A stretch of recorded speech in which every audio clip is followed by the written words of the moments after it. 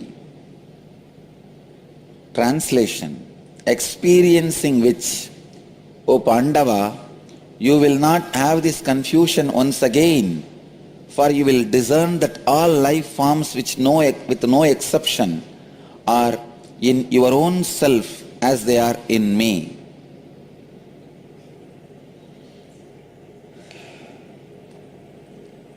It is such a pleasure to have knowledge bomb every morning.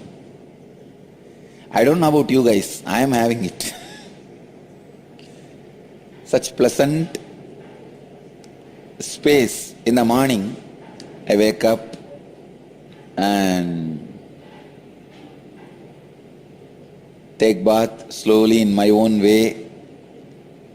My way of taking bath is, I need to have water in a huge tub, almost like what you need for an elephant. No, really, I cannot take bath with less quantity water, 2 bucket, 3 bucket, no. I can live without food. But this cleaning is a big ritual for me. And still I do all the rituals, achamanam, everything, and then only I'll take bath. As prescribed by Manu.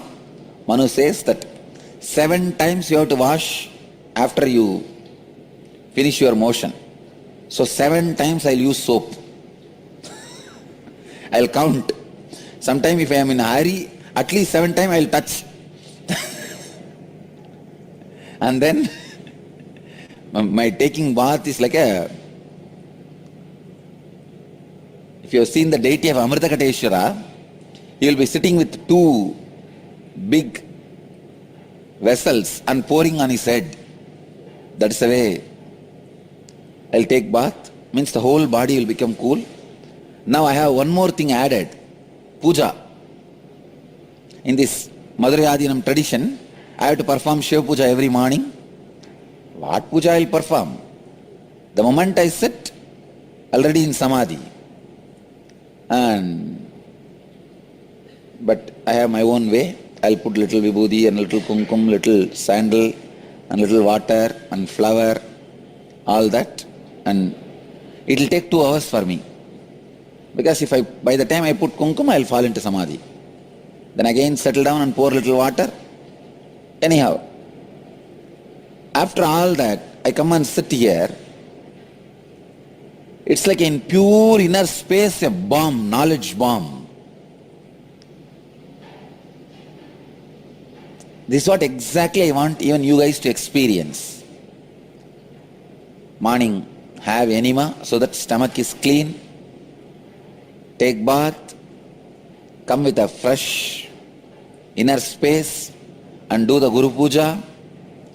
Then this energy bomb, the experience, knowledge bomb falls on you. If your stomach is clean, this verse can directly become experience in you. Please understand. Bhagavan says, O Partha, Pandava, again and again you lose the experience of the ultimate, the remembrance of the ultimate truth. Do not miss that. Have some experience which will remind you to experience the ultimate truth always. See, what is ultimate truth here? Bhagavan says very clearly, all life forms are part of your own self. That is the ultimate truth. Bhagavan says, you forget again and again this truth because of confusion. Here, Bhagavan is using word moham. Na aham is naham, ma aham is moham. You surrendering yourself is naham, namaha, naham. You being destroyed is moham, ma aham, moham. If a horse comes and sits at your feet and obeys your command, it is naham. Na aham, surrendering. You just throw a bomb at a horse and it dies and falls. That is moham, ma aham. The key word in this verse is moham, ma aham. Bhagavan says, all life forms are part of you. This is the ultimate truth. But you again and again forget this truth because of moham. Moham word should not be understood as a lust or greed. Please understand. Lust or greed is only the bomb. That is not moham. Moham means destroying yourself, the confusion. Bhagavan says, the moham, the confusion, takes away this truth. All life forms are part of you. It is being taken away from you again and again. Punah punaha. He says, get into some experience which will not take away that ultimate from you again and again. It's a very subtle subject. Please listen intensely, step by step. First, all life forms are part of me. This is the truth. Now, once you understand that, sometime you feel, yes, if you take a handful of clay, if this is clay, if I understand this clay, if I know this clay thoroughly, then I know all the clay on the planet Earth thoroughly. Please understand. If I take a handful of clay and understand it thoroughly, then I know all the clay on the planet Earth. Same way, you are life. When you know you are living, you are life, then all life forms on the planet Earth is you. It is part of you. All the clay and the clay in your hand is not too different. All the life and the life in your body is not too different. You feel, almost I am understanding but not. I think I understand but not. For these understandings, you need to have two things. One, the stomach, clean stomach, and the throat with ghee. If you pour little ghee in your throat, the ghee in the throat awakens subtle parts of the brain. Still in Ramakrishna Mat, morning, before the teacher starts the class, there will be a whole day classes, the Shastra classes, Patanjali and all other Shastra classes. Before entering into the class, they'll give the ghee in the spoon. You'll have to have the ghee in your throat and sit for the Shastra. I asked, why this tradition? It started by Sri Ramakrishna. It was given to Sri Ramakrishna by Totaburi. It's directly from Naga Sampradaya. The pure cow ghee, ghee made out of cow milk, you have to pour it in your throat, at least a spoon. If the ghee is in your throat and the stomach is clean, the subtle truths you will understand. If the ghee is in your throat, you won't fall asleep. Try. Try to have a spoon of ghee in early morning when you sit for satsang. You will never fall asleep. It's from Naga Sampradaya. It was given to Ramakrishna by Totaburi, and Ramakrishna has given to all his disciples. Stomach should be clean and ghee should be in the throat. Then you will catch all these subtle truths. Anyhow, Today you may not have that, but understand the truth at least.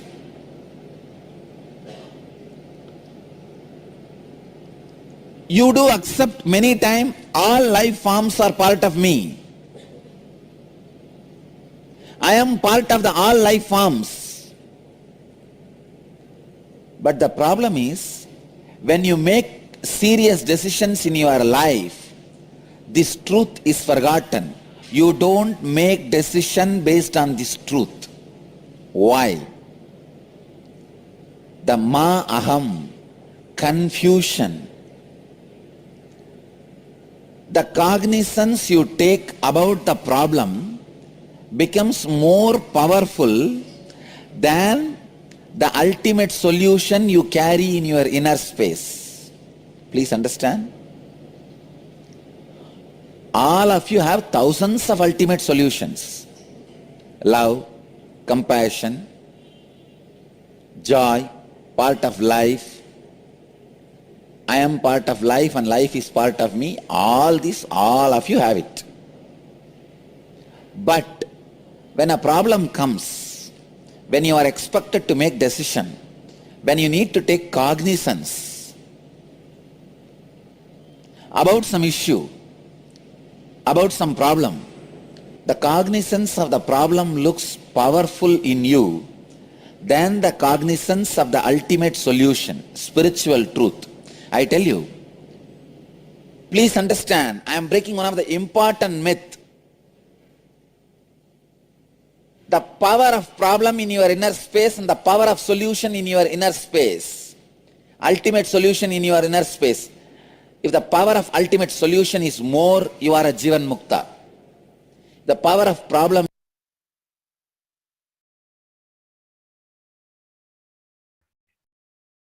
So we request all the viewers, you can go to nityanandapedia.org and watch the full video to get more deeper insights onto this. Moving to the next year, the year of 2013, on this day, Supreme Pontiff of Hinduism, Bhagavan Nithyananda Paramashivam, in the presidential address, Nithyananda Satsang, celebrated two festivals, the birthday of Jnana Sambandha, the young saint of Madurai Yadinam, and the full moon of Nithyananda's enlightenment at the age of 12. The two holy youths, Jnana Sambandha and the boy who became Nithyananda, were about the same age when they gained enlightenment. Nithyananda recounts the tale of his sudden reception of divine awareness. He saw all the creation as alive and as one. His entire surroundings, every plant, every stone, stood out in 360-degree vision, both on horizontal and vertical planes. Nithyananda describes how his practice of the four truths of the life opened the path to his experience. Moving to the year 2014, on this day, Supreme Pontiff of Hinduism, Bhagavan Nithyananda Paramashivam, in the presidential address Nithyananda Satsang, spoke about the knowledge transfer mechanism and the methodology. He urged all the Adinams to start collecting books from today for their libraries, which are to be Grantha Samadhi, in which the books are worshipped with the flower offering and incense and the camphor arti.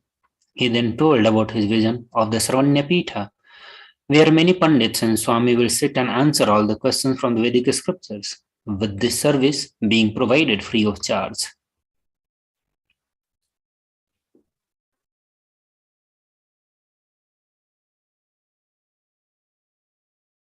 Moving to the year of 2015, we'll catch the glimpse of this day through the Nithyananda Times Video magazine.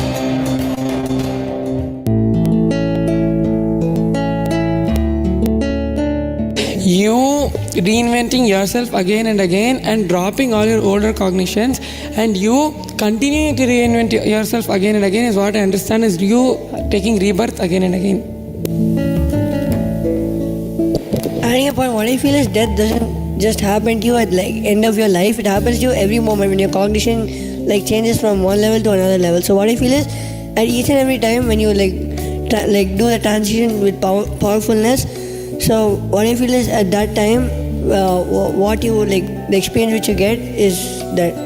What I understand is the difference between our past, what we think is past, and the rishis' past is they're enlightened and they don't perceive they don't have this incompletion. They don't restrict the past and design it based on their incompletions, and don't like align it based on their incompletions and all.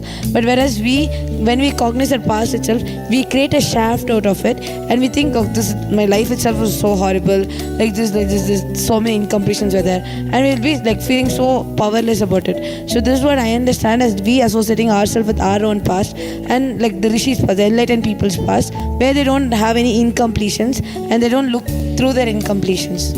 What I feel is like we have been living the present moment also in the past, like how Swamiji explains in the Guaranteed Solutions. When we live in the present also, we only bring our past ideas and live the present. So it is as good as living the past again. So, but when in the case of rishis, they look at everything in a new way. Everything they look at is something new for them. So the past which they had is completely different, because they did not get the past ideas and put it in the present and make the present moment also like the past, and brood over the past which happened. But we brood over the past again and again, and we keep thinking like means costless auspicious energy.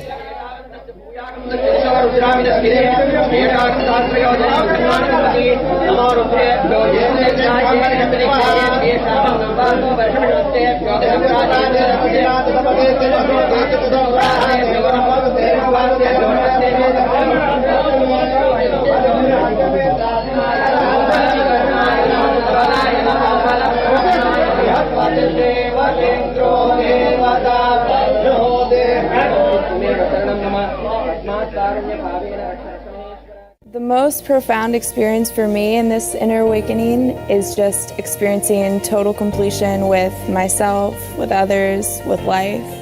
Just feeling completely at one with the flow, and like anything that comes up for me will pass, and the parts of me that aren't necessary are just fading away, making space for the radiant being that I am to shine. I would say I experienced deep completion with God, with existence.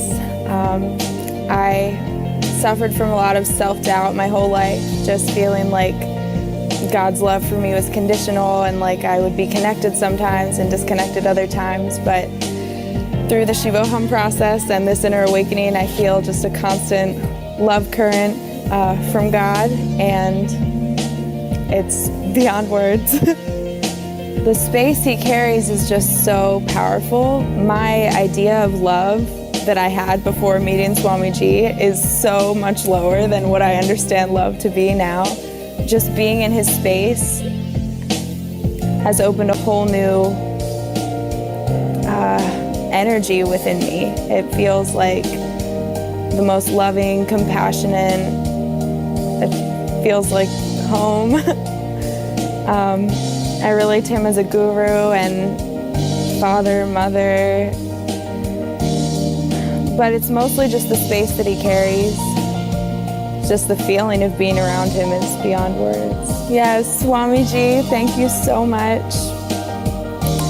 I wouldn't know who I am without you, and even now the infinite possibilities of who I am are still unknown to me, but the more I connect with you, the more I connect with me.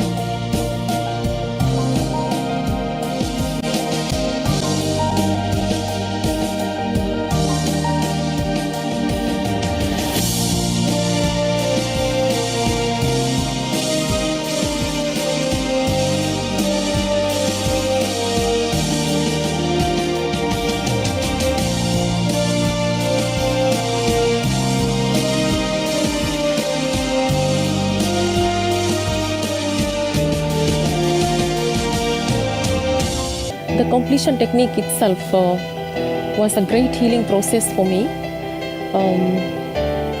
When Swamiji took us through the different activities of our inner image, outer image, others image, and life image. And all these processes, I could see that there was something crumbling down. The mountain, the wall that I had built about myself and others and life. I actually felt that Swamiji had, I actually don't have any words to thank Swamiji, because it was the first time I felt that somebody has introduced me to myself. It's the first time I came to know who I am and what I am. One of those things that I want to talk about is I used to have a chronic headache that would last for days.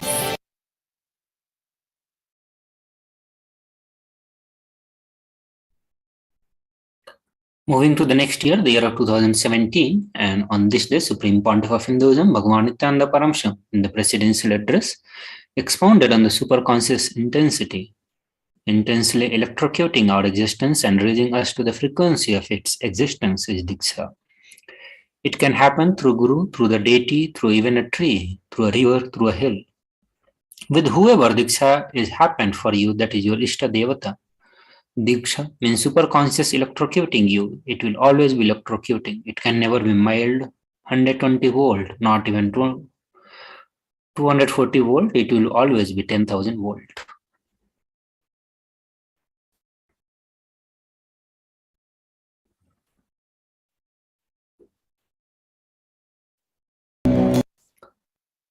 The next year, year of 2018, on this day, Supreme Pontiff of Hinduism, Bhagavan Nithyananda Paramashivam gave energy darshan to the delegates of Nitya Dhyana Yoga program, where they were initiated into Shiva Diksha.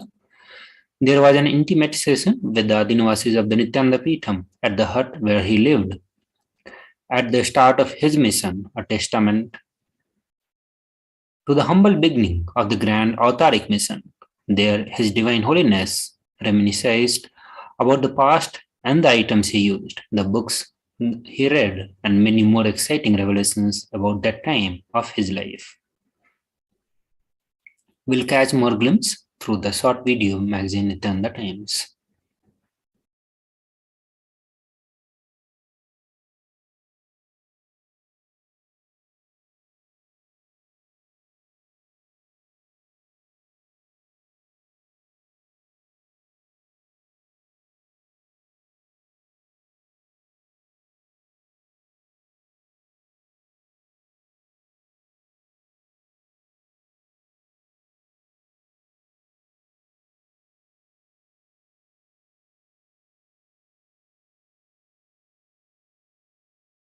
Of the Bengaluru Adinam at Adi Kailash Kutir, the hut where he lived at the start of his mission, a humble testament to the start of the grand Avataric mission.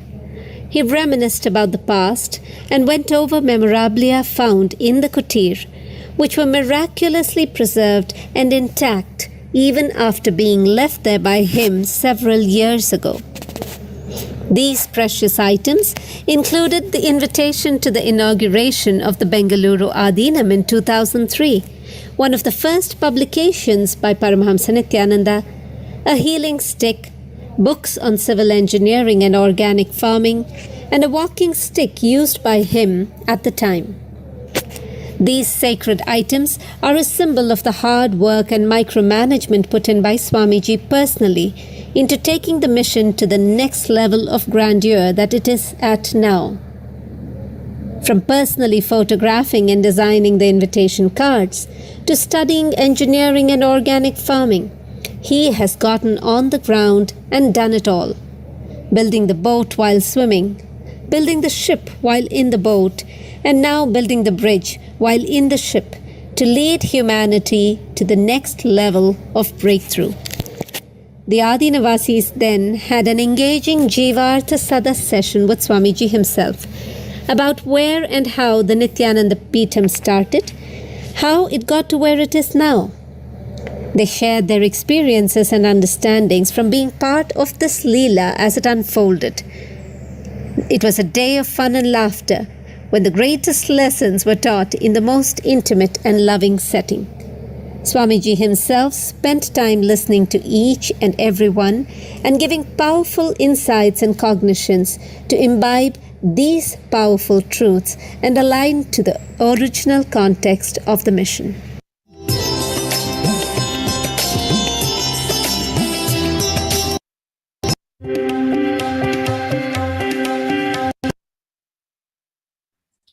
Moving to the next year, the year of 2020, The Kailasa Department of Information Broadcasting, in collaboration with the Sri Kailasa Uniting Nations for Peacekeeping, aimed at eradicating violence and promoting peace, telecasted the Nithyananda Satsang on reviving Hinduism, not by revolution but by evolution through the non-violence. Earlier this year, the Supreme Pontiff of Hinduism vowed to revive Hinduism, not by revolution but by evolution, and setting the model communities, Kailasa enlightenment ecosystem, and the surrounding peethas all over the world. Supreme Pontiff of Hinduism worked further on raising the consciousness of the delegates by bestowing them with the Dakshinamurti Bhavasamadhi Darshan for the day.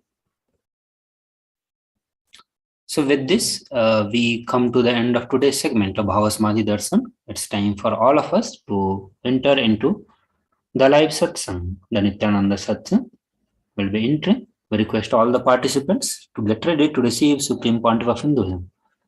We'll be watching the live satsang now.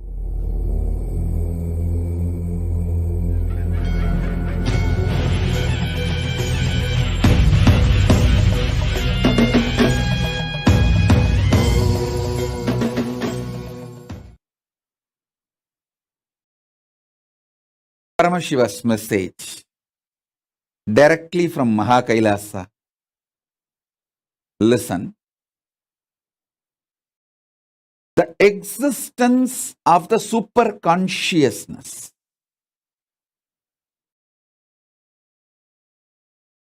consciously, powerfully reflecting into your conscious existence, and your conscious existence recognizing your possibilities and powers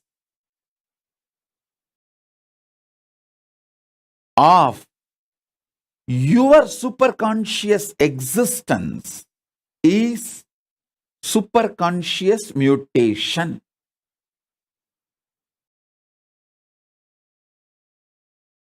I wanted to make it very clear. This word mutants is misunderstood all over the world, especially the Hollywood movies and TV serials.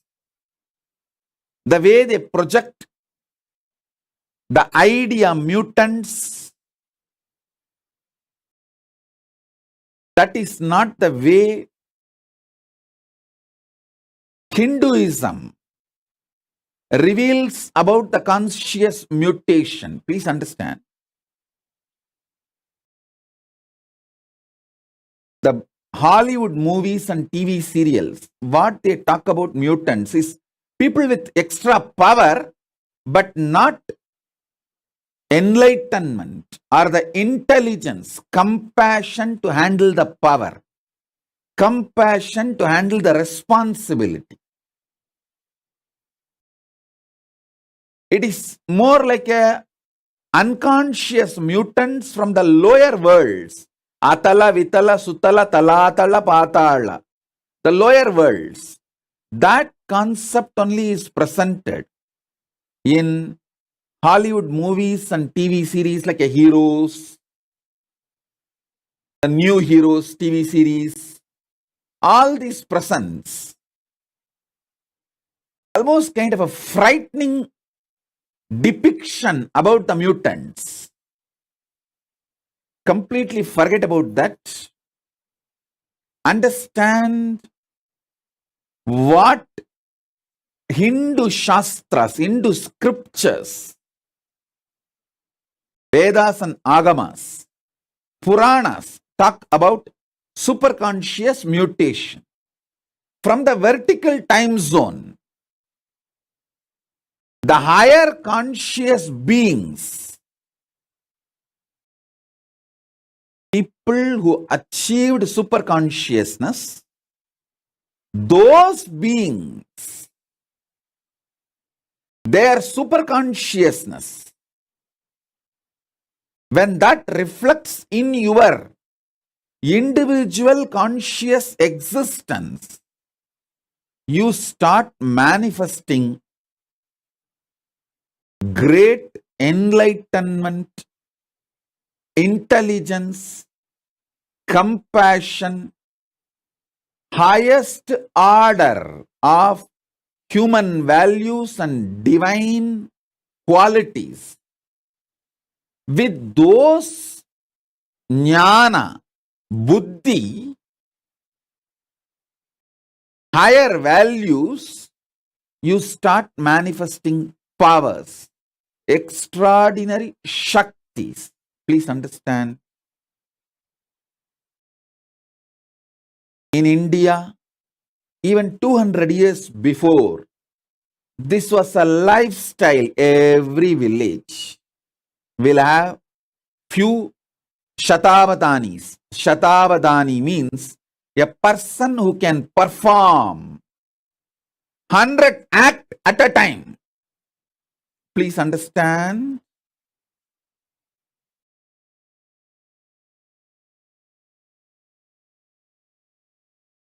Great Vedic scholars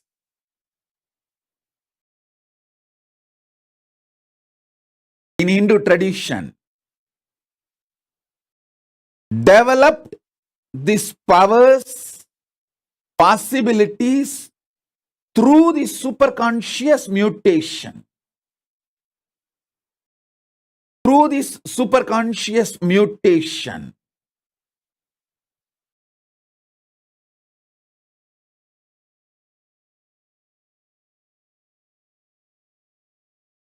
they could perform 100 acts at a time because all their non-mechanical parts of the brain was awakened through this superconscious mutation process. I want all of you to know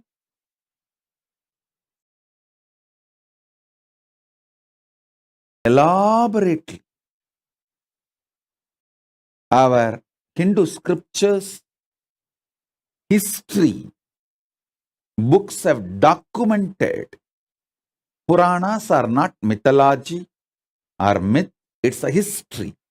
They have documented these superconscious mutants, people who had the superconscious mutation experience.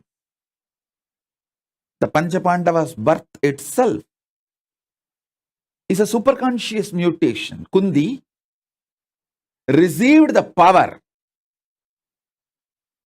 to make the superconscious beings give their DNA and give birth to kids through their DNA. She brought Surya's DNA with the blessing of Surya. That superconscious mutant is Karana. Till the end, his great value, the greatest value of Surya is just giving.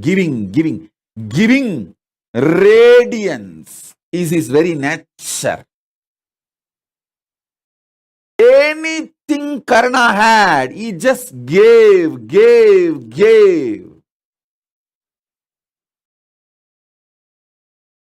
The quality of giving, radiating,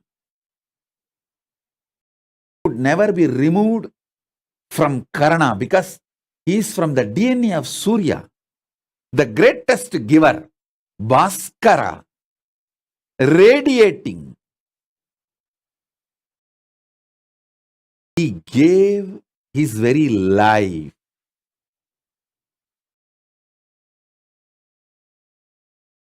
The extraordinary giver. Then Kundi brought the DNA of a mother